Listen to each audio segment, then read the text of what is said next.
Hello guys! Ito na. Sorry for the interruptions, no? Yan, pasok na ulit.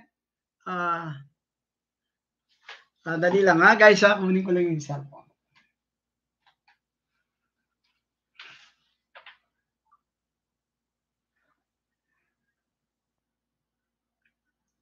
Yan, papasok.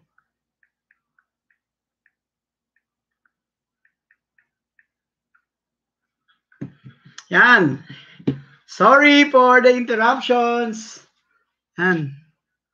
Again, comment guys kung nakabalik kayo. So, we will start again. Sorry. Hindi naman tayo sinasabotahe, kayo naman. Yung nag-comment, may nagsasabotahe na. So, hindi naman guys. Okay, yan. So, again guys, no, let's continue, no? Okay. As I said, when you say leading and lagging sa health and safety indicators, meron tayong tinatawag na leading indicators. Yan. Welcome ulit, Benancio, Bapaner, and Joel. Okay. So, number one sa leading indicators, meron safety and health meetings. That's the reason why it is very important for safety professionals to conduct safety and health meetings. Number two, supervisors training. Also important, all supervisors, foreman, leadman, even managers, no, to have their own training. Okay? Para pag-usapan nila, ano ba yung problema ng workers nila? Including the attitude, including the behavior, including the performance, how they will perform their work safely. No, walang shortcut. Okay, kasi iba, kaya the reason why sinasabing maraming shortcut, hindi kasi na pag-uusapan, no, during supervisors training. Yung dapat gawin ng mga workers at dinahayaan silang magtrabaho in their own way. No, hindi base dun sa training. Of course, number three, employees training. As a safety officer, Rhoda, welcome again. As a safety officer, importante, no, na lahat ng workers papasok sa worksite mo ay nakandak natin yung safety orientation. Kahit anong klaseng work, guys, kahit ipagtanong ninyo, no, bagong empleyado, he or she will undergo yung tinatawag nating safety orientation. Even the basic yung tinatawag nating during emergencies, no? Sabi ko good afternoon ulit, Jobit, no? Employees training, yung tinatawag nating safety indoctrination. Importante yun. Iba, as a safety officer, may nakita akong bago na hindi nag-undergo ng safety indoctrination. Iba yun, guys. Kasi maaaring yung taong yung mapahamak. Sa may nagtatanong, sabi, sir, pati ba yung mga engineer and supervisor and mga bosses ng mga kumpanya na papasok sa company? The answer is yes. There is no exemption. Whether you are an owner or engineer or what, tawag dito, anong katayuan mo sa kumpanya, you should undergo safety orientation. Lalong-lalo na pag ikaw ay empleyado or owner or tinatawag natin boss or ikaw may-ari ng kumpanya, papasok ka sa worksite. Okay? Kasi sila yung dapat unang matuto kung anong dapat gawin sa worksite. Yung tinatawag na supervisors and employees training. And then number four, safety officer conduct number of inspections. Ngayon, naiintindihan ng mga safety, kaya pala yan isang trabaho namin kasi leading indicator yan. Yes po, no? Yan yung pag sinabing number or series of inspection, isa yan sa proactive measures natin. And the big question is, how you will conduct or how yung tinatawag natin gaano ba kadalas yung inspection mo? Ano ba ang nangyayari sa inspection mo? Baka nakita mo ngayon hindi recorded tapos hindi na-actionan. Iba yung gumagawa lang ng inspection, paikot-ikot, roving ang tinatawag without any record, statistics, no, and action taken. Those inspection. Guys, magkaiba yung iikot ka lang sa site, magkaiba yung magro-roving ka lang sa site without doing anything. Okay? Sasabihin Sir, may nakita ang ganun. Okay, recorded ba yan? Okay, what are the proposed action or ano dapat ang gawin dyan kung nakita mo yan? Yung iba nakita lang eh, wala namang ibang ginawa eh, walang tinatawag na action taken. And then iba naman dahil siya nakalimutan na, hindi pinapollow up what are the status ng mga inspections mo. Inspections must be recorded, must be observed, recorded, and may tinatawag na action taken for those series of inspection.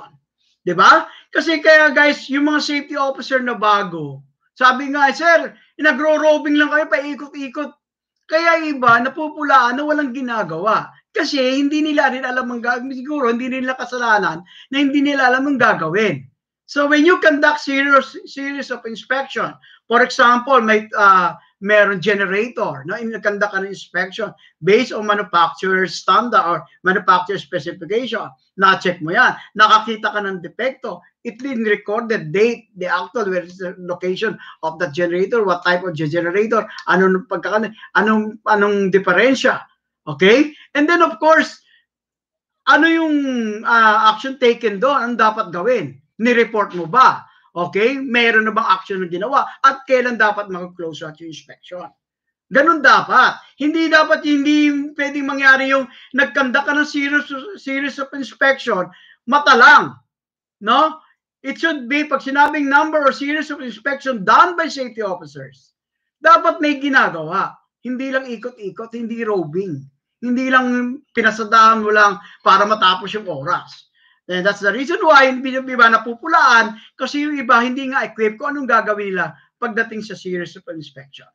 Kaya nga ako guys, nagbigay ako sa inyo ng yung mga checklist. What type of equipment or what type of vehicles or heavy equipment or machineries na dapat ninyong i-conduct or mag-checklist kayo para alam ninyo kung ano yung i-inspect ninyo. Okay? Kasi iba, ikot ng ikot, nakita yung sabi nag-roving, tapos may nakita, wala naman kasi, unang-una hindi nila alam kung ano yung in-inspect nila. Anong dapat nila makita doon sa machineries na yun o sa equipment na yun. Doon tayo napupulaan mga safety. So dapat, when you conduct series or numbers of inspection, we should know what we are doing. No? Or alam natin kung anong gagawin natin doon sa inspection na kinandak natin. Okay? Number of audits and surveys. Okay? Meron tayong tinatawag, sir, hindi naman ako lead auditor. Okay lang. Pero as a safety officer, meron tayong function as internal audit. Ibig sabihin, tayo kinatawan ng kumpanya to conduct audits for our own company. No? Sabi ko nga, meron yung advantages and disadvantages when you conduct audits, yung tinatawag natin internal audit. Okay? Meron yan. So sabi ko nga, minsan yung over-familiarization. Sometimes dahil magkaibigan kayo, bibigyan ko ng example, no? Siguro magkaibigan kayo o magkasama kayo sa trabaho for how many years na, no? And then when you conduct audits, so yung tinatawag na over-familiarization. So yun, pare, okay na yan. May tiwala naman ako sa iyo eh. Yun ang nangyayari doon. So over-familiar kayo sa kasama mo, akala mo okay na, hindi natin alam, nagkaroon ng glitches doon sa inspection ng so nagkakaroon ng problema. And then, number of self-inspections, yan. Aside from number of inspection ng mga safety officers or safety engineers, ng mga managers, ng mga higher management, meron din tinatawag na number of self-inspection. Ito yung binabanggit ko dati. Now, hindi kontento yung porke na-inspect, yung gagamit, yung user itself, hindi na magkakandak ng self-inspection. Halimbawa, ini-example ko palagi, ang safety officer, kinakandak natin yung grinder inspection, yung power tools na yon. So, as a safety. Pero during the time na gagamitin na ng worker, dapat meron tinatawag na self-inspection na nangyayari. Kasi guys, hindi natin alam, during the pag-use na nagkaroon ng in between, na merong hindi magandang pangyayari. So at least bago ganyan gamitin, mayroon siyang self-inspection. And next is reward and recognition. So nangyari na rin to, pinag-usapan na natin to dun sa safety culture. Sabi sa inyo, continuation. So some safety officers give rewards and recognitions. Eh sir, sabi ko, sweldo namin may little lang. Paano kami makapagbigay ng rewards? Sabi ko, hindi naman lahat ng reward ay financial or tinatawag monetary, no? Maaaring token of appreciation lang or certificate of recognition. You just ask your management, sir, that I will give recognition to those deserving employees or workers. So, if the company allows you, no? Pwede 'yon. At maganda naman ang purpose mo. At 'yun ay isang part kamo ng trabaho mo as a safety officer. And observations, no? Yan, importante. Sa observation, it is a leading indicators. Inspection, observation. So, nag-observe ka, no? Kung what are the, may mga galawan sa loob ng kumpanya niyo o sa loob ng manufacturing. And of course, ito yung, sabi nila importante, the risk and hazard assessment.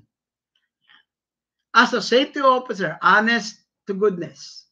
Ibig sabihin, natapos kayo ng accreditation training ninyo. Sabi niya, ganap kayong safety officer. The question is, and the big question is, yung risk and hazard assessment. Sabi sir, certified ako pero hindi pa ako naka-undergo ng HIRAC or Hazard Identification and Risk Assessment Control. That's the big questions.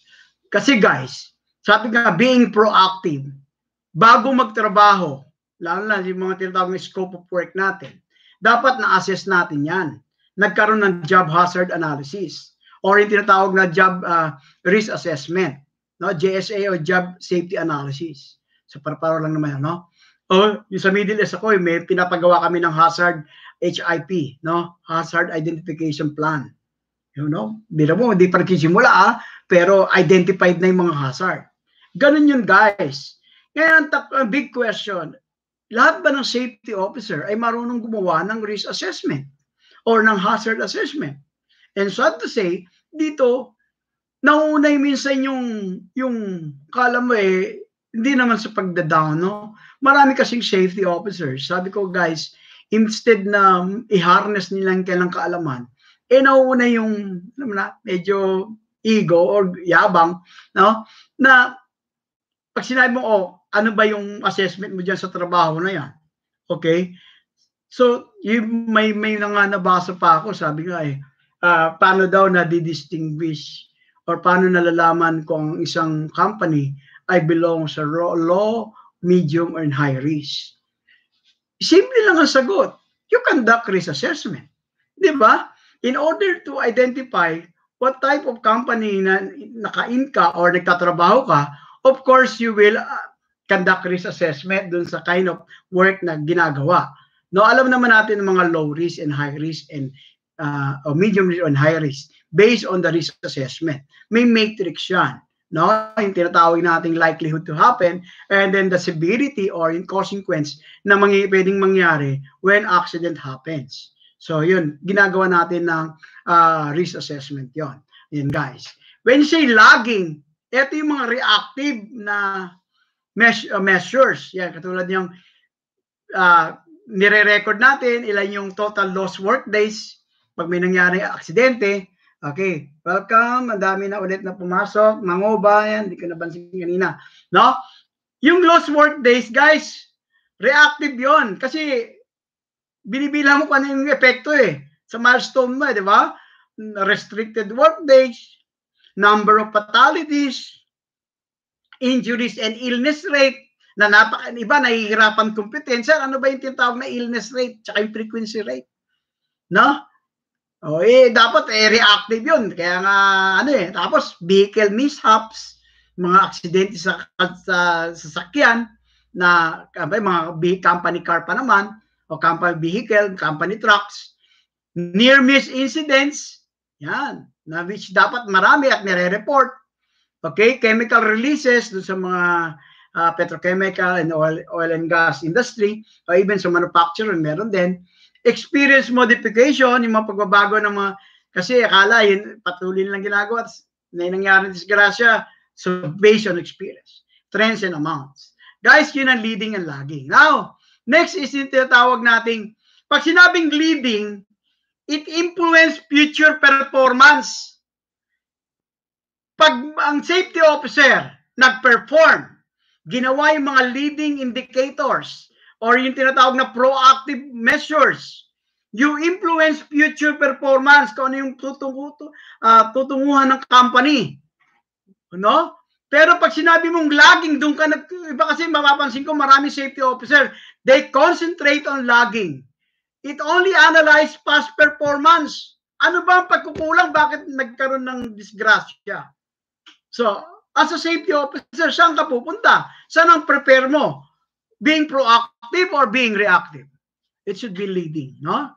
Pero as a safety officer nga, sabi ko nga, ito yung pinakaayaw kong part ng trabaho natin. No? Yung lagging. Bakit? Kasi you will conduct investigation. So, kaya lang part ng trabaho natin, hindi natin maalis. Okay? Now, ito yung ngayon. Mapapansin nyo sa ibibigay ko sa inyong PowerPoint presentation, meron doon mga proactive measures. Sir, ang dami pala. Yes. Kaya nga sabi, sir, yung mga safety, wala namang ginagawa sa site yan, nagiging dekorasyon o palamuti. Diyan sila nagkakamali, guys. Show them. Pakita mo itong mga proactive measures, no? Na nilagay ko sa PowerPoint. Ito yung pala yung ginagawa ng safety officer. Napakarami. Tingnan ko total, ha? So, sabi dito, 36 pala yung nare-record ko. Ha? Ngayon, paano natin gagawin to, guys? Okay. Isa-isahin ko, guys, pero hindi ko na in detail para lang babibigay ko ng mga PowerPoint presentation.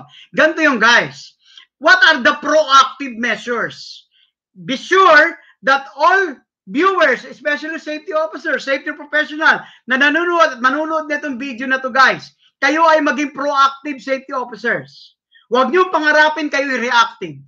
So, ibig sabihin, advance tayo mag-isip, advance tayo kumilos, advance tayo magplano. Ganun ang biging proactive. No? Huwag nating hayaan yung incident mangyari. Okay? Kasi proactive ang measures ang ginagawa natin. Okay, ito. Very simple. Sabi ko nga, isa rin pala yun sa mga proactive measures. Yes. Okay, bibigyan ko siya yung mga senaryo. Do you conduct fire extinguisher inspection? Isa yan sa inspection na ginagawa natin. Mostly once a month. Di ba? Kinakonduct ba natin yan? Comment lang sa side kung ginakonduct niya yan. Mostly first day of the month, ginagawa natin yan. Wala pa nagko-comment. Meron ba naggumagawa ng fire extinguisher inspection? Okay? Meron ba? Okay. So, paano ba tayo nagkakonduct ng fire extinguisher inspection? Okay? Marunong ba tayo mag-inspect ng fire extinguisher? Alam mo ba natin na different type of fire extinguisher? Dry chemical. Ano ba yung ABC? Diba? ABC of fire. So, alam natin, nag-training kayo about fire extinguisher. What are the proper use and maintenance of a fire extinguisher? Sabi meron akong tinanong na safety officer. Ilan ang fire extinguisher mo sa site? Hindi niya masagot. Kasi guys, hindi niya alam kung ilan ang fire extinguisher sa site. At nasaan ang mga fire extinguisher mo? Safety officer, guys, hindi niya alam ang location ng kanyang fire extinguisher. How sad. Diba? Ibig sabihin, pag nagkaroon ng sunog, hindi mo alam saan pupuntahan ng fire extinguisher. It is very important, no? Important to know the locations and the type of fire extinguisher in your workplace prior to actually using one.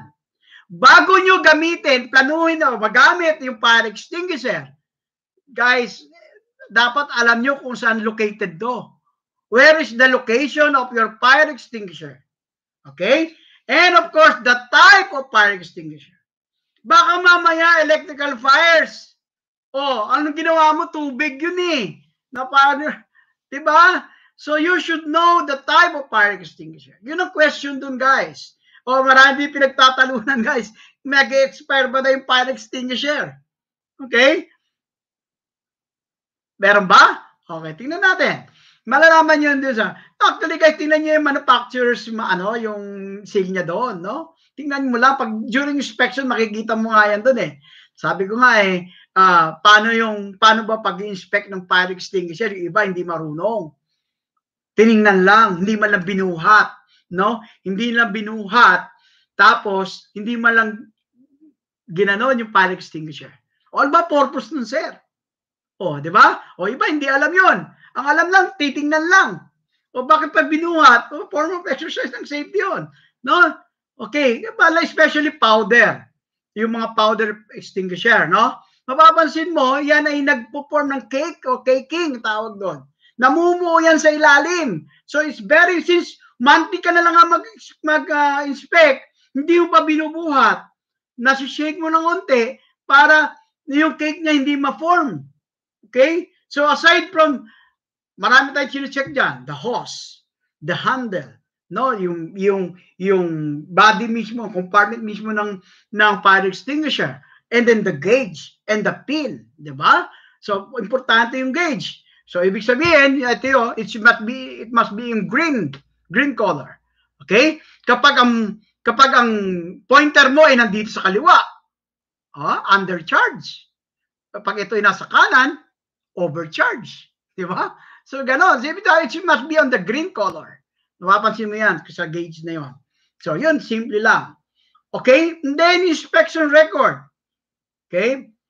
Meron tayong inspection record ng ating fire extinguisher, no? That nilalagyan natin yung inspection tag yan. Kung kailan natin, baka doon pa lang na mamomonitor natin kung yung mga fire extinguisher natin sa site ay na-maintain natin. Kaya guys, importante ano din tayo, maging fire marshal din tayo. Yung paggamit ng fire extinguisher, tinuturuan mo yung mga workers na maggumamit ng fire extinguisher. Tanong, ikaw ba marunong gumamit? Alam ba yung T-pass or pass? No? yung P-pass na tinatawag. Yung twist the pin, tapos yung pass na, no? Pull, aim, squeeze, and spread. Mga ganon. So, nandun naman yon sa okay, fire extinguisher inspection is one proactive measures sa ating key performance indicator. Next, meron ba kayong eye wash station? Ayun. Hindi lahat sa construction, importante din yan. Sa manufacturing lalo, may mga eye wash station yan. Okay? So, saan ba located yan? Mapapansin mo, eye wash station is being located in area that requires no more than 10 seconds. Ibig sabihin, guys, kapag naglagay ka ng portable eye wash station, be ensure yung worker mo within 10 seconds ay ma-approach niya yung eye wash.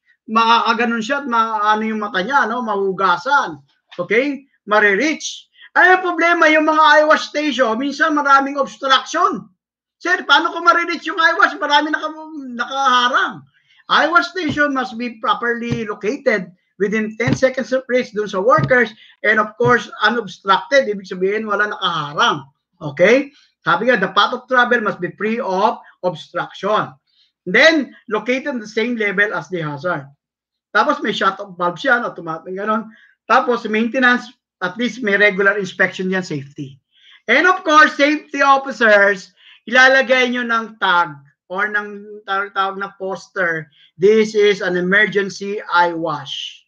So maybe, ngayon, kung nasa Pilipinas tayo, Tagalogin natin. No? Ito ay, kung ano Tagalog na emergency eye wash, kasi minsan hindi nakakaintindi kung ano yung English noon. Kasi kami dito sa Japan, yung aming emergency eye wash, merong Japanese translation. Importante yun, guys. And of course, yung signage natin, pag-uusapan yung mga signage, alam natin mga standard yung signage. And then the most important is, it is being discussed to all workers. And the workers or yung employee natin understand what is being written on your signs and posters. Yun ang importante, guys. And of course, another, sir, namin nagkasakitan, nagkaroon ng cholera sa worksite namin. Bakit? Sir, yung toilet facilities namin, di ba? Proactive ka, ibig sabihin, yung toilet, ini-inspect mo. Sir, trabaho ba ng safety yun? Yes, it is toilet facilities. No? Sabi ko nga, toilet should be suitable and sufficient, ventilated, and lit and kept in clean and orderly condition. Kung ikaw, subukan mo yung safety officer, pumasok ka sa toilet, kung ikaw mismo hindi ka makapasok, alam mo na. Okay? How about the others? So, yung toilet facilities isa yan sa tinatawag natin proactive measures. Hindi lang tayo safety, guys. health din. Tandaan nyo nga guys. Baka kasi nakakalimutan, kala safety lang sila. Tandaan nyo sa pangalan sa profession natin, health din yan. Basic lang yan guys. Subukan nyo sa bahay ninyo. Diba? Kayo ba gusto nyo maggamit o gumamit ng toilet na napakarumi? Okay, ayaw mo yun. Bahay mo na yun ha. Oh, how much more sa worksite? Okay? So, dapat lalo yung mga portable toilets, it must be kept in sanitary condition. Lalo na ngayon sa panahon ngayon, may COVID. No? Dapat merong alcohol yan, may soap, may hand washing pa yan. Okay? And then, of course, yung schedule of maintenance yan, yung cleaning. So, yung safety officer gagawa ng program about the maintenance of the portable toilets or the toilets. No? Mga porta-potty. Okay, next is drinking water facilities. Ito, na-discuss ko na before. Sir, kasama ba yun? Yes. Hindi lahat accessible sa drinking water facilities, lalo sa mga high-rise building. No? So, they will bring their own drinking water. No? Mga bang plastic yan. O mga orokan ba yan? Okay. Ito na, dapat drinking water must be properly labeled. It must be from potable source. Okay, hindi to tap water lang. O, papansin mo, sir, ba't nagsasakit ng tiyan yung mga worker mo? Kasi nakainom sila ng contaminated water. It must be potable drinking water. And of course, proper signage. And of course, you avoid yung tinatawag nating use of common cups. Let them ask to bring their own cups. Okay? Minsan iba, gumagamit ng used bottle. Used na. So, contaminated na rin. Yun. And of course, the proper disposal of the paper cups. Next, yan. Ito yung isang inspection, guys. Hand and power tools inspection. Uy, tanong, alam mo ba ang different hand and power tools? Hand, ibig sabihin, hindi siya gumagamit ng kuryente. Power tools, ito yung mga power tools, no? Ngayon, meron ka bang checklist on different kinds of tools? O, especially yung mga gumagamit ng chisel or gumagamit ng mga minsan mga anong ba yung tinatawag ng mushroom head? Okay? Baka mushroom head na yan, gamit pa ng gamit. So, it lessen the performance of the worker. No? Dahil mapurol na eh. No? Pudpud na. So, again guys, I will not tackle more on the hand power tools kasi may separate discussion yan. So, again, may karoon dapat tayo ng checklist about inspection of hand and power tools. Okay. Different kinds of power tools, guys. May sa PowerPoint ko pala, makikita mo na yan. And then, ito yan. Dito palagi bumabaksak ang safety. Sabi nga, sir, nung natuto akong mag-safety, ang alam ko lang PPE. It's very sad to say, no?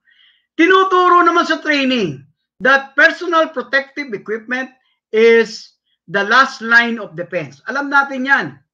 Tayong mga safety officer, hindi tayo nagsasuggest o nagre-recommend automatically ng PPE. Kasi it is the last line of defense. Ang ibig ko sabihin, ang inuuna dapat natin, yung engineering. Kung gagamit tayo sa iba, no? Yung elimination. We must eliminate as much as possible. We eliminate the hazard. Diba? Or next, yung substitution. As much as possible. Kung gagamit ka ng mga, lalo na pintura, pwede naman palang water-based. Why not? That is substitution. No? Meron pa dyan, our isolation. Ina-isolate dun sa engineering. So instead of diretso, lalagyan mo ng guarding. That's engineering control. For example, yung grinder mo, bakit ba yan may built-in guard system? Or yung tinatawag natin guard, no? Protection guard. Kasi engineering, control yan. And of course, yung tinatawag natin administrative control. No? Yung shifting, how your workers be transferred or tinatawag natin paano ba yung number of our exposure nila dun sa work. And lastly, of course, ito ngayon, yung personal protective equipment. From the title alone, personal protective equipment. Hindi dito sinabing public protective equipment. Ibig sabihin, pag sinabing personal, kanya-kanya, issue sa'yo. Diba? Kasi personal protective equipment. Saan ka nakakita? Safety shoes sa gihiraman.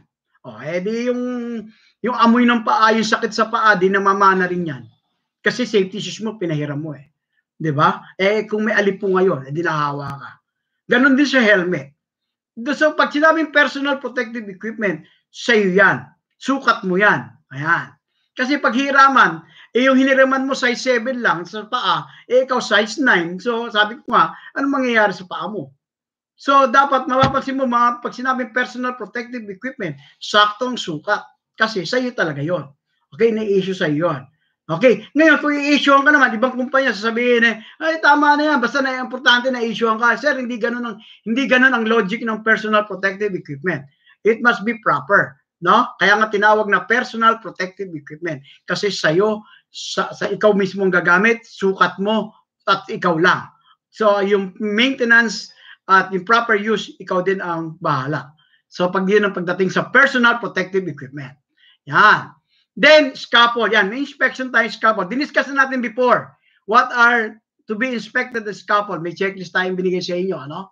So, yung supported, suspended, area. So, ibig sabihin guys, maiwasan natin lahat ng aksidente na mangyari sa scaffold kapag nag-conduct tayo ng scaffold inspection. Whether it is during erection or during dismantling.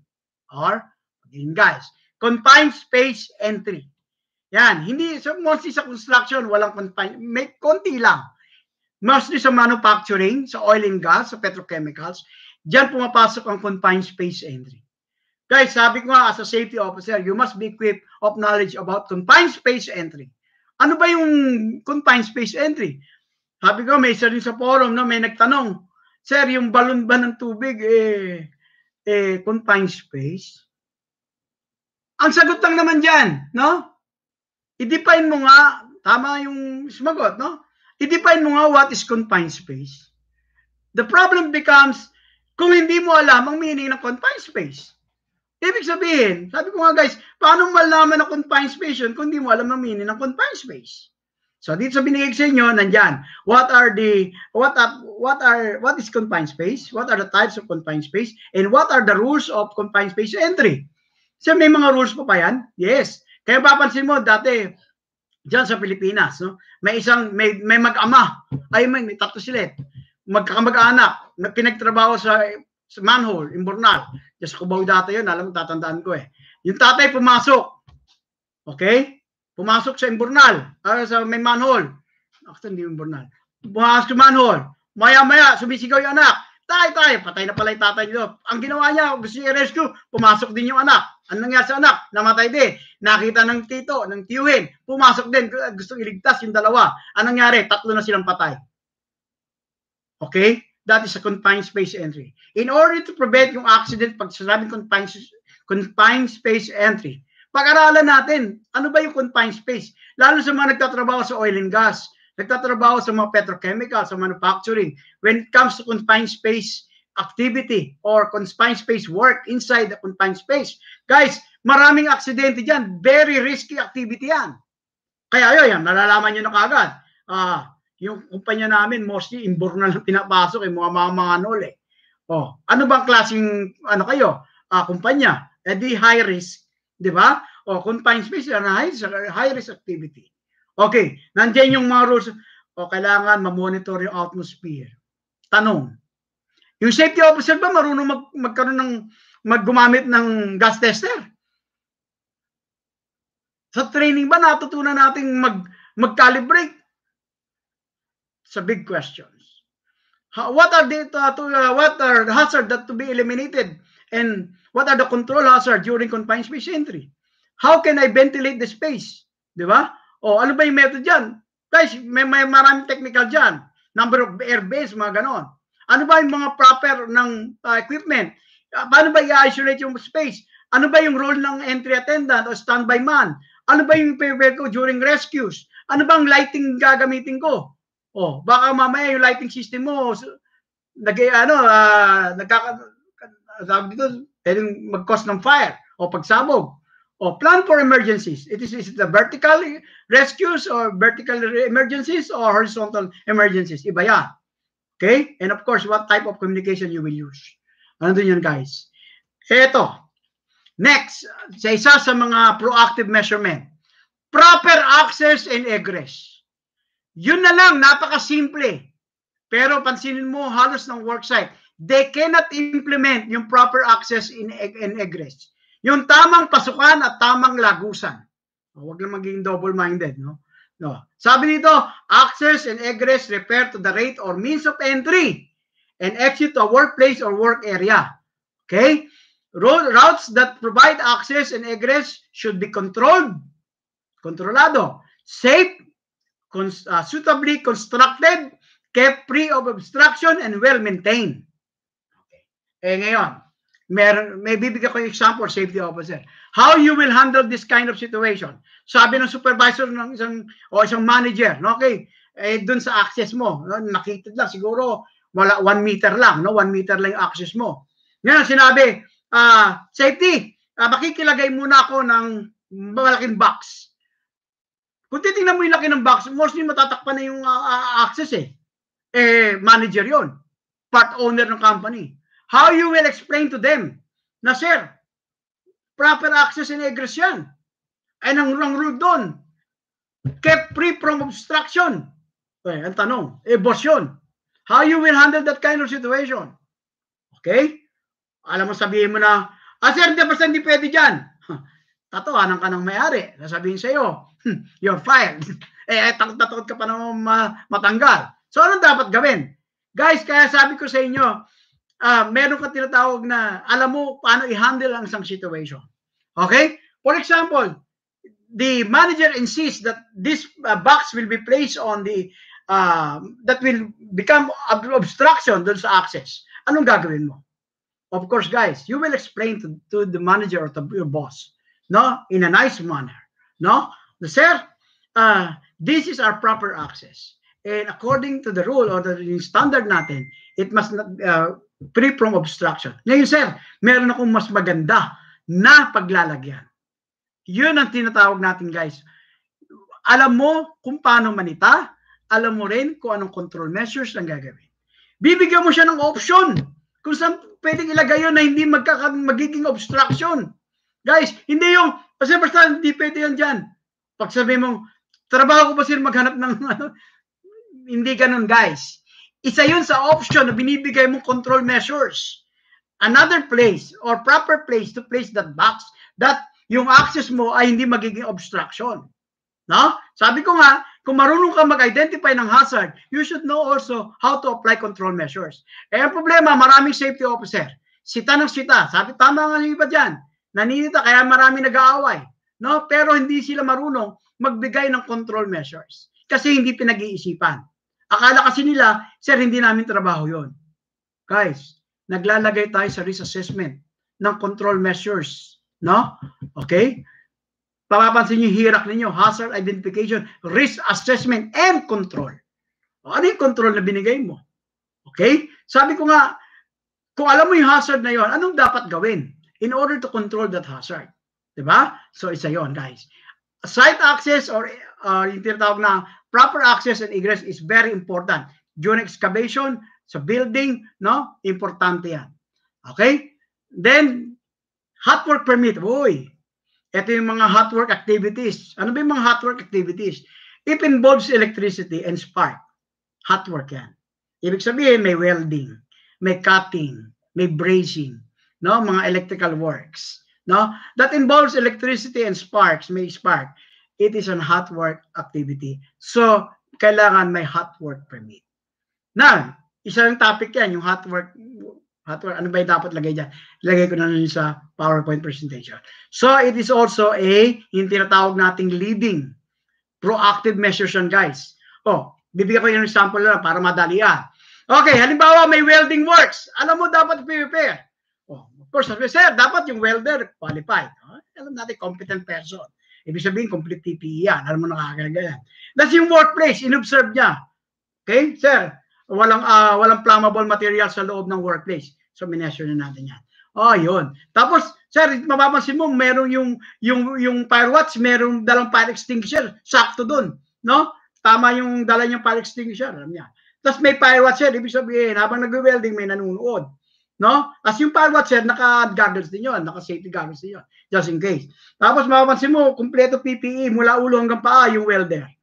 Okay? So, alam niya kung anong gagawin. So, mapapansin mo, makukonsider mo yan sa hot work permit. Ibig sabihin, doon nakalagay yan sa hot work permit. Okay, ito. Sa mga bagong safety officer, sabi ko nga sa inyo, dalawang bagay, kahit bago kayo, pag ito nagawa niyo sa site, napakagaling yung safety officer. Kasi maraming safety officer, they fail in this item. Housekeeping. Sir, housekeeping? Yes. Narinig nyo, housekeeping. Maraming safety officer, palpak sa housekeeping. O, agree kayo kung hindi? Ha? O, comment lang. Sino ang hirap sa inyo ipatupad yung good housekeeping? Comment lang. Hindi daw. Okay. Sabi ko nga sa inyo, hindi natin trabaho ang housekeeping. Pero maintaining good housekeeping, yun ang trabaho natin. Okay? Kasi guys, sabi ko nga, at least 70% ng hazard or 70 to 80% ng hazard sa worksite ay nasusolve ng good housekeeping. Di ba? Maaaring hindi nyo trabaho yun, totoo yun. Hindi nyo talaga kayo tagilinis eh. Kasi safety officer nga kayo. Pero bakit nasa leading indicator natin to? Proactive measures. Ibig sabihin guys, kapag napag-maintain ninyo yung maganda nyong kapaligiran or na-perform nyo yung 5S, okay? Ibig sabihin, meron kang programang ginawa when it comes to housekeeping. Hindi ko sinabing safety officer ang magwawalis. Hindi ko sinabing safety officer. Kaya lang guys, sabi ko nga, may ginawa ba yung safety officer in order to improve yung housekeeping? Baka hindi niya naturo yung 5S. No? Ano ba yun? For example, bibigyan ko na isang example. May karpintero. During the induction, during the training dun sa karpintero, naturuan ba ng maayos yung karpintero? For example, nagbaklas siya. Diba? Nagbaklas ng formwork. Halimbawa lang karpintero. No? Nagbaklas, construction. Okay, anong ginawa niya? Mapapansin mo, binalibag na lang yung plywood, binalibag. Tapos yung pako, nandun pa sa mga plywood, sa kahoy. Ano pwedeng mangyari? Magkakaroon ba ng aksidente o hindi? Di ba? So, if the carpenter is trained, no? That involves housekeeping. Ibig sabihin, bago siya magsimula, ensure na safe yung kanyang paligid. Nagsimula siya magtrabaho, alam niya yung procedure ng kanyang gagawin, at the end of the day, alam niya kung paano magligpit ng kanyang gamit. Okay, ganito sa Japan guys, no? Mapapansin mo, yung mga Hapon, palibasa, kanya-kanya kasi silang gamit eh, no? Konti lang pinrovide ng company. So, mapapansin mo guys, alam niya kung anong gagawin. Binubunot yung pako, tinatago yung mga pako sa isang lalagyan. Tapos guys, pinapile yung mga kahoy, sakto sa kanyang mga sizes at sa kanyang, mostly sa kanyang itsura. Okay guys, mapapansin mo, properly piled. At the end of the day, pagkatapos ng trabaho, malinis ang worksite. Hindi yung safety officer nagtrabaho. But again, guys, train yung mga workers to do good housekeeping. Kung nakaligtaan mo, i-train. Sabi nga, sir, napansin mo yung housekeeping. I-mention mo during the toolbox meeting na ito yung mga problema, no? So, it will be mentioned on the tawag dito sa toolbox meeting. Yan, may tanong ba? Importante. Yes. Okay. Yan. May tatawag tayo na 15 minutes, no? O 30 minutes before and after. Bago magsimula magtrabaho at pagkatapos magsimula ng trabaho. Ganon din sa waste disposal, no? Kung paano ilalagay, saan ilalagay. Okay guys, so dapat i-train natin yan. So nandito rin yun, no? Yung good housekeeping. Fall protection. One of the yung responsibility ng safety officer is to conduct yung fall protection. Andiyan yung mga guardrail system natin, no? Mga rampa, mga body harness natin, mga lanyard natin, mga connectors, okay, maraming klaseng fall protection system. Again guys, we should know or we should be equipped how to inspect those items yung fall protection. Okay? Ngayon, eto na guys, maraming bumabaksak dito eh. Housekeeping na pinag-usapan. Tanong, kada worksite, meron tayong tinatawag na site, office, and document. No? Mga documents. Ayan. Meron palang site, office, document inspection. Yes. Especially sa safety office. Ano ba dapat makikita sa safety office, guys? Isa yan. O kaya mapapansin mo, isa yan sa mga proactive measures, kumpleto ka ng mga dokumento. O kami dito, meron kami tinatawag na accident prevention plan. Yan, tatanong ko sa iyo. As a safety officer sa Pilipinas, dapat may kopya ka ng safety program ng company, which is being approved by DOLE or OSH or Center. Diba? Dapat alam mo yan, ikaw mismo. Kasi gumawa siguro yan at nabasa mo yan kung ano nilalaman yan. Kaya pag tinanong ka about OSH program, alam mo. kasi may dokumento ka yan at nabasa mo yan. No? So whatever regulation or standard na pinatutupad sa inyong worksite o saan bansa ka na ron, dapat may kopya ka niyan sa worksite mo. So these are the sample. Mayroong environmental, mayroong law to program, hazardous energy control program, confined space, scaffolding plan, fall protection plan, excavation and trenching plan, demolition plan, waste management plan, okay, toolbox meeting records, deficiency tracking, certification of qualified and certified personnel or competent person, yung mga operator, rigger, first aider, electricians, the lotto kit, first aid kit, fire extinguisher, record, visitor log, visitor, site inspection record. Those are the items na pwedeng tingnan sa site office ng safety. And of course, hindi mo lang atupagin yung safety office, yung office din ng management. Okay, good afternoon, Adrian. Welcome back, no? Now, and then, heavy equipment inspection. Sir, trabaho ba namin yan? Yes. May mga company that involves mga heavy equipment. Tanong ko sa iyo, meron ka bang checklist niyan? O baka mamaya, ikaw mismo hindi mo alam i-check. Paano ba yung dump truck? Ano ba yung payloader? Ano ba yung telehandler? Ano ba yung forklift? Ano ba yung crane? Ano ba yung direct crane? So ano ba yung maraming klaseng heavy equipment sa worksite. Di ba? Tanong ko sa iyo, meron ka bang checklist nun? No, nasa present job ka. You should have the one ng checklist. And then, of course, sabi ko nga, hindi man ikaw mag-ooperate. Sabi ko nga, during the training, as much as possible, may training ka rin niya. No, not exactly kung ikaw hindi ka mag-ooperate niya. Ibig sabihin, knowledge ka doon kung paano nagpa-function yung equipment na yan. So, heavy equipment inspection. Vehicle inspection. Yan. Some of safety officers are assigned din sinatawag natin sa mga vehicles ng company. Isa yan. Muna chinecheck natin yung blow bags, no? Na inspection natin. Makikita mo ano yung blow bags. Hindi ko na isa-isa yan. Seat belt. Seat belt. Okay? Isa yan sa importante. Okay? Now, ito pa isa sa mga leading indicators. Dapat ang operator mo sa site, ito. Competent person. Para hindi ka na mahirapan. Halos lahat ng competent. Halimbawa, competent person sa crane, no? Competent person sa electrical, mga ganun eh. Qualified electrician, qualified operators, qualified riggers, fire watchman, entry attendant. Ang tanong, those roles and competency, may record ka ba? Sigurado ka bang silang gagalaw? Isa yun sa mga proactive. Kasi halimbawa guys, kaya pala nagkaroon ng disgrasya, yung kung nag-repair ng electricity, hindi qualified electricians. So, you will conduct, dahil ba sa investigation mo, hindi qualified electrician. Pero, kung na-prevent mo na yon, naunahan mo na yung electrician na gagawa ay qualified electrician, so may iwasan yung accident. Yun ang ibig sabihin ng proactive, no, stance. Okay. Safety and warning signs. Dito, maraming safety officer na nagtatalo-talo. Isa lang ang titingnan natin dyan eh. ANSI C535. Kung Philippine National Standard, ganun din, babase sa ANSI, no? Okay, ano ba dapat yung tinitingnan pagdating sa safety and warning signs? Dito maraming safety officer, hi Irma, maraming safety officer nagtatalo kung ano yung mga tamang safety and warning signs. Okay guys, if we will base our studies sa ANSI and OSHA requirements, no? Mababasa naman yan dyan eh. Dapat, of course, safety officer can identify hazard, ano yung design requirements, and specify when safety sign must be used. Kailan ba gagamitin? Halimbawa, naglagay ka ng sign, caution, men working above.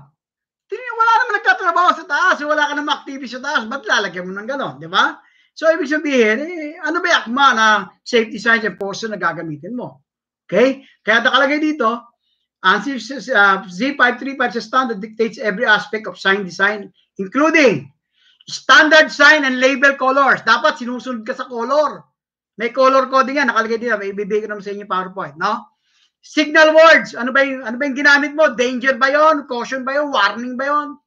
Ano? Dapat alam natin paggamit na yun. The letter and the style and size. Baka mamaya naglagay ka ng warning sign, hindi nakita. 2 meters lang yung, o kaya 3 meters lang yung layo ng tao. Kailangan yung lupapit para mabasa. Of course, yung letter style, wag mo masyadong maarte. Dapat yung readable, tapos yung size, kahit hindi siya malayo, nakikita niya, nababasa niya. And of course, sinasabi natin, naiintindihan niya. Kaya nga yan, sa Saudi ka, may papansin mo during my time sa Saudi, merong English, merong Arabic din. Di ba? Alam ng mga nagtatrabaho sa Middle East yan. Okay, at madali maunawaan ng mga manggagawa. Tama si Boss Rimiel, no? Yan. Pag naglalagay tayo ng signages or safety signs and safety and warning signs, dapat ay importante sa yung maunawaan ng workers mo, ano yung gusto mo ipaabot. Hindi yung merong nagko-comment na safety ba't ikaw nagtatrabaho niyan, hindi mo ipatrabaho.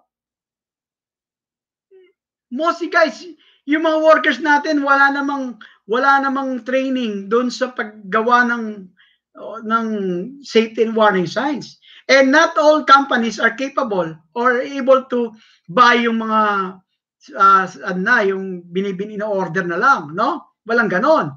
Okay, so masama ba yung mga safety ang gumagawa ng safety and warning signs? Hindi naman. I don't think masama. Wala naman kasi nakalagay doon as long as it follows the standard. No, yung mga standard nakalagay, and that's better. Ngayon kung ikaw naglalagay, siyempre ikaw nakakita. Alam mo dapat ang safety and warning signs na dapat ilagay, saan ilalagay ang tamang paglagay. No, yun na importante. Okay guys? Ngayon, kung ang company mo ay nag-hire ng safety crew or ng mga workers na ang tatrabaho lang is about safety, mas maganda. Much better. Kaya nga sabi ko sa inyo, yung applicable sa iyo, maaaring hindi applicable sa akin. Kasi siguro mayaman yung company mo kung mahirap lang. So ano ba yung pinaka-minimum requirement? So kung pwede ako maglagay, ako na lang. As long as na sumusunod ako doon sa standard ng safety and warning signs. So walang issue dyan guys. No? Yan. Si Rodney. Okay. So again, guys, yung standard sign and label colors must be followed. And then yung use of sentences o yung word in danger, sign or caution o ano ba yan, anong klaseng sign yan. And of course, the sign and label placement. Minsan, gutay-gutay na yung sign poster mo. Hindi mo pa pinapalitan. Di ba? Sana yung hustisya ng sign, safety and warning signs. Kung gutay-gutay na yan. Sir, 2 years na yan. Di ba? Malabo na yung pagkakasulat. Hindi na nababasa. Oh, you should replace the sign and label. Ano yung tatawag na placement. Okay? Yan, nandiyan yan. Nasa PowerPoint na different types of safety signages. Hindi ko naman isa-isahin, malalaman nyo na lang. Yan. Ngayon, ito. Another safety, tinatawag nating proactive measures about the safety and health bulletin boards. May mga safety and health bulletin boards ba tayo sa site? Wherein, sabi nga, the right to know. Isa yan sa OSH program, the right to know. Karapatan ng mga workers, malaman yung kanilang karapatan or hindi dapat gawin or dapat malaman about sa company, no? So, importante yung safety and health bulletin board. Ngayon, kung ano yung nilalaman ng safety and health bulletin board, depende yan sa safety program o sa standard na ginagalawan natin. Dito kami, so since nasa US based kami, so ibig sabihin, we will follow yung EM 385 kung what should be present doon sa safety and health bulletin board namin. Ganun din, no? And then, merong perimeter fence inspection. Makaya papansin mo, sa mga construction site, may mga fence na kagad, no? May mga nagbo-board up sila. Kasi, yung area of responsibility. Okay. Ngayon, kung doon ka naman sa mga bansang medyo maselan sa environment, no? Of course, you will also consider yung pag naglalagay ka ng perimeter fence, yung environmental protection din, no? Marami dyan. Hazardous material, ayan. Marami dito bumabagsak. Safety! Trabaho pa namin yung hazardous material. Yes, sir. Wala kayong dapat mapupunta sa site mo na hazardous material. Or, dapat dyan meron tinatawag na HASCOM. Ano yung HASCOM? Hazard Communication. Ano ba yung hazard communication? Sabi ko nga, under ng hazard communication, lahat ng chemical na pupunta sa site mo, papasok sa site mo, dapat may kasamang SDS. Ano yung SDS, sir? Yung tinatawag nating safety data sheets. No? Sa safety data sheets. Wherein, naka doon specify ano yung GHS niya, yung Global Harmonizing System niya, no? It is flammable or toxic ba yan or whatever. So, dapat may HASCOM, SDS, safety data sheets. Alam dapat ng safety officer kung ano ang nakalagay sa safety data sheets. Okay? And then of course, proper label. May proper label ba yung mga materials mo? Especially the chemicals. So, isa yon sa proactive. Baka mamaya, nagpa-stock ka ng pa-stock. Ilang araw lang, sumabog. Oh, ayun, aksidente. That is reactive. Hindi mo kasi ginawa yung assignment mo being proactive.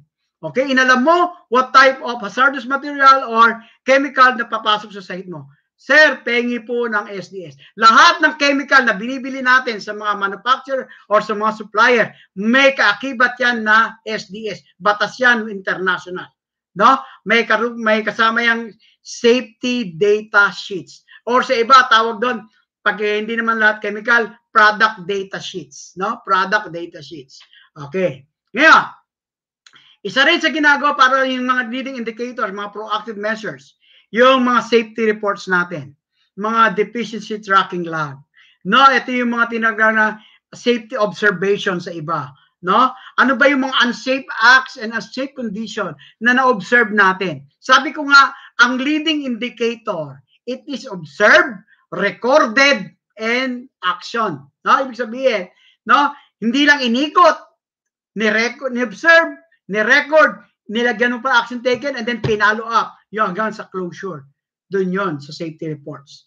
Toolbox meeting, o di sa Japan, tinatawag namin yung Keiken-yochi, no? Wherein all risks and hazards are being discussed. We are not Japanese have their own way sa Keiken-yochi. Mapapansin mo yung mga exercise dito ng mga Hapon, no? Stretching lang mostly. They do not do yung strenuous activity. Mapapansin mo, yung worker mo, pag-exercise mo, 30 minutes, tapos ano mo mga exercise? Jumping jack, squat thrust, pang-military exercise. What do you expect sa workers mo pagkatapos? Pagod. Hapo. Di ba? Kung hindi pa nag-almusal, yari na. No? You should think also, safety officer, what type of exercise? Baka mamay stretching lang kailangan dahil bagong gising. So yun lang, you do not concentrate. Maybe a 1 minute or 2 minutes exercise, that's enough. And then of course, may iba nalalagyan ng good prayer for the guidance of their Almighty God, no? And then of course, the reasons being discussed. What are to be done? The control measures, yung mga importanteng dapat pag-usapan ng toolbox. Ngayon tanong, may issue Sir, sino pa nagkakandak ng toolbox? Kung tatanungin mo, it is the supervisor. It is the supervisor or the manager or the foreman that that leads the toolbox meeting. Bakit? Sila nagdi-discuss nun Ngayon, when it comes to safety aspect, it is the safety officers that injects, no? Siya yung nagpapasok ng safety aspect, kung ano yung dapat gawin, ano ba yung control measures. Pero yung nagli-lead doon, yung foreman. That's regulated lang. Sabi ko nga, baka mamaya, yung may-ari, sigawan tayo. Bakit? Akala ko ba 5 minutes lang yung toolbox, inubos nyo ng 30 minutes. Sayang oras. Sayang accomplishment. Diba? Okay. Ibig sabihin guys, yung safety officer, no, nag-iisip din ng tama. No? Kinakain ko ba? Ano ba? Gusto ko bang magpasikat para sikat ako sa mga tao ko? Hindi ganon. No? Kung ano na dapat i-address, yun lang i-address for the day. No, kaya nga daily yan Huwag mo nang i-topic yung sa susunod pang araw, yung daily lang. O what is important for that day. Yun ang importante. No? And of course, sabi ko nga, siguro napanood nyo na yung nangyari sa Africa wherein yung viral video ngayon. No? Sabi ko nga, i-include ko yan. Bakit nangyayari yun? Sabi ko nga, there's no procedure when conducting toolbox meeting, pwedeng mangyari sa inyo yan. At ngayon, yung actuations, mali din. Sabi ko nga, as a safety officer, sabi ko nga, it is the foreman or the lead, no, the supervisor that leads the toolbox meeting. Nag-i-inject lang yung safety officer. Ang tanong, bakit nangyayari yung ganon? O pinatulan pa, di ba? So, it should be properly explained and it should not be repeated again. Siguro, palagi na nangyayari, kaya napuno rin. Hindi natin pwede i-blame kung sino based on the videos that shown. No, it should conduct investigation during the incident. So, see to it lang na ang ginagawa natin, we will for our duties and responsibilities pagdating sa toolbox meeting. Okay? So, yun. So, dapat para maiwasan natin yung mga kaguluhan na ganon, pinag-uusapan yan. Ano ba yung sakop ng toolbox meeting and what type or what time na dapat ma-consume natin during toolbox or gang meeting na tinatawag. And of course, sabi ko sa una, safety meetings is also a leading indicator or proactive measures. Once a month, every week, nagkakandak ng safety meeting or safety coordination meeting, whatever. Of course, sa Pilipinas, safety officer acts as a secretary. Okay? The owner or the manager or the PM leads the safety meeting. And also, safety officer conducts training, periodic or yung tinatawag regulated training. Like sa PowerPoint presentation ko, yung mga fire drill, yung mga first aid, yung paggamit ng AED, whatever, fire extinguisher, kasama yon sa proactive. And of course, hindi mo wala ang safety initiatives. Ayan. Safety, hindi lang sita ng sita, guys.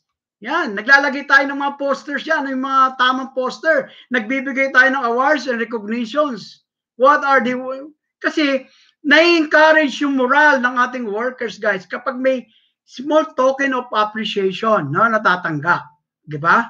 Gaya ng ginagawa ko. Kung kayo nakikita kong interesado na matuto, so I give tokens of appreciation. No, guys, that's only a token. No, ibig sabihin, appreciative kami sa ginagawa ng mga workers. Okay. Ito pa yung mga hindi nakikita, no? Internal safety audit. Internal, guys. May pagkakaiba, external. So, kasi may pros and cons yan. Kaya internal lang muna tayo. And then, deficiency tracking lab. Ibig sabihin, what are the deficiencies? Ang problema, guys, yung safety observation, hanggang papel na lang. Hindi na pag-uusapan, hindi na address doon sa concern or responsible person. Pag meron kayong safety of observation na about safety act and safe condition, i-address nyo doon sa responsible person para nasusolusyonan. Hindi hanggang papel lang. No? Through email, through letters, so iparating ninyo sa responsible person yung mga deficiency ng site. Okay? And then, pag na-address nyo na, i-trace ninyo, i-track ninyo kung ano nangyari. Na-close ba? Na-solusyonan ba? Nagkaroon ba ng proper control measures? Ano ba ang development? Diba? O still open. Baka mamaya yung observation mo 2 years ago hanggang ngayon open pa rin. So may problema tayo dyan. Okay, the monthly assessment, especially sa mga subcontractors natin.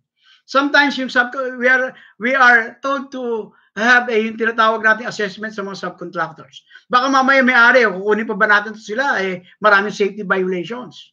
No? Dapat we should have a record for that. And then the ladders and step ladders. So, yung mga inspection na yan. Hazardous Energy Control Program. Ayan. May comment. Sir, ano ba yung lockout, tag-out? Oh, sir, lockout, tag-out, try-out. Whatever it is. The Lotto or Lototo. Sabi ko nga, it is only a part of the Hazardous Energy Control Program. Sabi ko nga mahalaga, ano ba yung hazardous energy control program, kabuuan yun eh. Yung Lotto, yung lock, isa na lock, tag, paano ganun tag. No, try out, try mo. Pero kasi kabuuan yun ng hazardous energy control program. And some special activities. Some safety na involved tayo sa cleaning ng environment. No, sa barangay. So, pwede rin yun. And of course, some special PPE. No, pwedeng gamitin. And of course, isa rin sa magaling na proactive stance, yung technical writing and computer skills. And of course, self-evaluation, updated trainings, certification, and continuous learning para sa mga safety officers. Guys, eto lang yun. Ulitin ko ulit. Pag sinabing leading indicators, ito yung mga proactive measures. Ano ang dapat gawin ng safety officer para ma-prevent ang mga injury or mga aksidente or mga near misses? Yun lang yun, guys. Kaya sasabihin na wala tayong trabaho, wala tayong ginagawa as safety, napakarami. Ngayon, sir, napakarami nun, sir, 36 all in all. Paano namin gagawin? Time management. Hindi naman araw-araw, oras-oras, nag-inspect ka ng fire extinguisher. Di ba? So, time management. Ako, for example, every first Monday of the month, doon lang ako nag-inspect ng fire extinguisher. And I see to it, I did it properly. Ganun lang. Oh, yung scaffold, hindi naman araw-araw may scaffold ka. Or, check lang, yung kung may nakakabit. Pero hindi naman lahat yon. Sabi ko nga, Different companies, different construction companies, manufacturing, oil and gas, petrochemical, hindi tayo pare-parehas ng situation. Yung mga binanggit ko, maaaring hindi applicable sa inyo. Tandaan nyo guys, ha? Okay, remember this. Lahat ng binanggit ko, some of them are not available or not applicable to your site. Pero it doesn't mean hindi mo trabaho. Guys, maaaring ngayon hindi pa applicable. Pero balang araw, ma-apply mo lang. At tandaan mo, hindi tayo for the rest of our life, isang construction company lang or sa isang oil and gas company lang. Sabi nga, we must be equipped of those knowledge. Sabi nga, sa 36 na nabanggit ko, pwede nyo dagdagan kung may naisip pa kayo. Pwede lang kayong kumuha or pwede nyo apply, ito lang applicable sa, for example, sir, wala namang confined space sa atin. How can I prevent confined space accident? Kung wala naman. Yun, ibig sabihin, kung ano lang applicable sa inyo. Yun guys, no? Inuulit ko ulit. Yung mga leading indicators are yung tinatawag na proactive measures. This time, doon tayo magko-concentrate sa mga proactive measures in order to prevent injuries, accidents, and other near misses. Yun guys. Yung pagdating sa reactive, sa ibang araw na natin pag-uusapan yun. At paano kinukumpit yung iba-iba doon, no? Kasi ang most important ngayon, bilang magaling na safety officer, you establish a safety culture. And then, you concentrate on the leading indicators, no? Which is proactive measures. Ito yung dapat mong gawin para hindi mangyari yung mga sakuna. So hopefully, naintindihan guys, nalaman nyo ano ba yung dapat gawin ng safety officer para hindi ako mapupulaan na hindi ko ginagawa ang aking trabaho. Sabi nga, all safety professional or safety officers on site, no, are important. Bakit? Sir, pakita nyo sa diniscuss natin, napakarami yan. Okay? Kasi yung iba, hindi nila alam. Ganyan para karami ang responsibilidad ng safety. Okay? So, ating ipaalam, guys. Pero sabi ko nga, hindi sapat yung pagpapaalam. Dapat equip tayo. Alam natin kung paano gawin, paano i-execute. Diyan papasok yung grupo natin na wherein nagtatanungan tayo. So, nagsumasagot tayo ng tama. Ibig sabihin, constructive. Ibig sabihin, alam natin yung dapat sagot. Hindi tayo yung disrespectful, inaalis natin. Yung yabang, inaalis natin. Ang goal natin is to help one another para ma-improve yung craft and quality ng all safety officers. Hindi natin kailangan magpataasan or magpayabangan kung saan tayo nag-training or anong training nakuha natin. But sabi ko nga, kung it is very useful sa bawat isa, alamin natin guys. No? Kahit ako, inaamin ko, may marami akong matutunan sa mga bago lang. At marami din matutunan sa akin yung mga bago.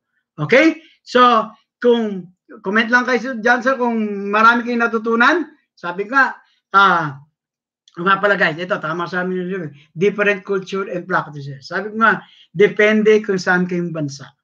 Sabi ko nga, Pilipinas, sa Japan, nasa Middle East, sabi nga, yung kultura nila, i-consider mo rin. Okay? So, ano pa? Ito na? Okay. So, wala naman masyadong, ayan. So, yan ha. Guys, sabi ko nga, maraming salamat sa inyong panood. Sana may natutunan kayo sa pangalawang topic natin. Guys, ninanais ko lang na maraming salamat sa, sabi ko, sa nakaraan, sa last 2 months ko sa YouTube. Maraming salamat sa mga sumuporta, nag-subscribe, at patuloy na manunood na aking video. Sa mga hindi nakaabot, guys, panoorin nyo lang, no? Okay, wala nang tayong problema doon. Okay, kung may tanong pa kayo, ano to? Sabi ni Rimiel, computation of frequency rate, severity rate, and the importance of this. Tingnan natin, guys. No? Madali lang naman. Kaya lang, it takes time. No? Okay, muli, maraming salamat sa nanood, na nagsayang ng kanilang oras, na pakikinig at natutunan ito. Kung may tanong kayo, patuloy lang kayo mag-comment sa aking YouTube channel. No? Maraming salamat. Guys, isa lang pakiusap ko. As of today, mga 600 plus na yata ako, 630. Okay guys, kindly invite 2 or 3 person to subscribe and watch my videos. And then guys, tapusin. Kung matatapos, no? Like, share, para ma-reach po natin yung 1,000.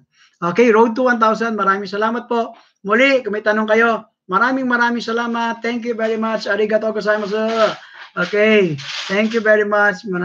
Daghang salamat sa mga tanong Bisaya, no? Okay. Sa aking mga kamag-anak nanonood, okay, sa Muntinlupa, sa Caloocan, dyan sa Leyte, yan, maraming salamat. Thank you. Again, guys, kung merong, guys, ako dapat magpasalamat sa inyo dahil sabi ko nga, I was inspired ako na magturo, mag-share sa inyo ng kaalaman basta para sa inyo, guys, no? Free of charge. Okay, thank you. Abangan natin yung part 3. Siguro, na-confuse ko sa part 3 na lang. Okay? So, may tanong pa? Jobit, Adrian, nakaabot si Adrian, si Arvin. Okay. Okay, thank you, Arvin. Oh, yan, sino pa? Si Rodney. Sa mga hindi pa nakaabot, pakishare na lang po. Sabihin dalawa po yan. May part 1, part 2 kasi naputol po yung ating signal kanina. No? So, panoorin po nila yung part 2. Okay? So, may tanong pa ba? Tingnan ko. Baka mayroon ako nakadan. Okay, okay lang, Arvin. Nalate. Yan.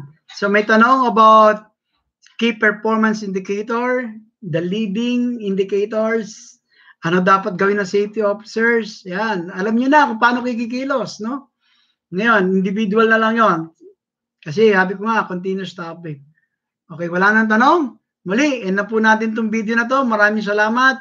Kung may tuloy po kayo tanong, magpa-member po yung mga hindi pa member ng Safety Professional for Safe Philippines, magpa-member lang po kayo. Good luck po. God bless. Ingat po tayong palagi. Stay safe. Okay. Muli, bye-bye.